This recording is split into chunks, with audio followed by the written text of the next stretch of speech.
সন্ধ্যা হয়ে গেছে, কিন্তু তার ছেলে এখনো ফিরছে না। ঠাকুমার বাড়িতে যেতে এত সময় তো লাগার কথা নয়। এত দেরি করছে কেন লালটুপি? ঠাকুমার বাড়ি যেতে তো মাত্র আধ ঘন্টা লাগে।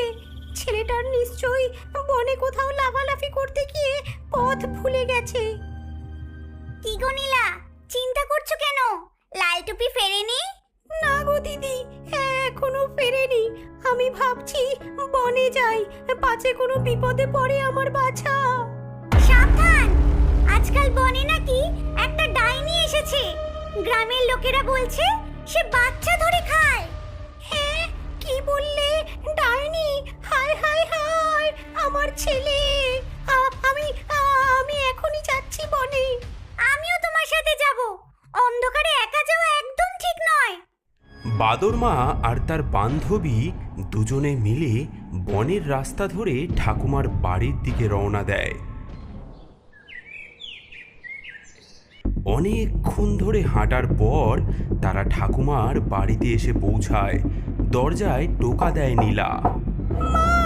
মা, দরজা খুলুন। আপনি কি বাড়িতে আছেন? লালটুপি কি বাড়িতে এসেছিল আপনার কাছে? সেই সময় ডাইনির ঘুম ভেঙে যায়। সে ভাবে আবার বুঝি কোনো শিকার এসেছে। হ্যাঁ রে, ভেতরে আয়। লালটুপি তো অনেকক্ষণ ধরে এখানেই আছে। এর গলাটা শুনছি কেমন অদ্ভুত। ঠাকুমার গলার সঙ্গে মিলছে না। হ্যাঁ, গলাটা সত্যি অদ্ভুত। আচ্ছা মা, আমরা আসছি, একটু দাঁড়ান। আগে ভিতরে যাওয়া দরকার নেই। আমরা জানলা দিয়ে উকি মেরে আগে দেখি ভেতরে কে আছে। হ্যাঁ, ওরে বাবা, এ তো আমার মা নয়। ও ডাইনি, ও ডাইনি! ও আমার বাচ্চাকে খেয়ে ফেলেছে নিশ্চয়ই।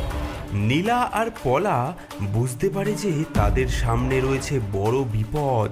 ডাইনি নিশ্চয়ই লালটুপি আর তার ঠাকুমাকে খেয়ে ফেলেছে।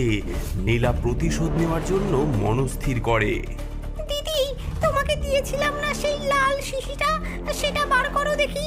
আর আর আমার ব্যাগের মধ্যে লুচি তরকারি আছে, ওগুলোও বের করো। হ্যাঁ, তোমার খিদে পেয়েছে এখন? আমরা বিপদে আছি। হ্যাঁ, আমি জানি, কিন্তু এমনকি বাঘকে ধরার জন্য ফাঁদ পাততে হয় খাবারের লোভ দেখিয়ে। আমরা তো ডাইনিকে ধরার জন্য ফাঁদ পাচ্ছি।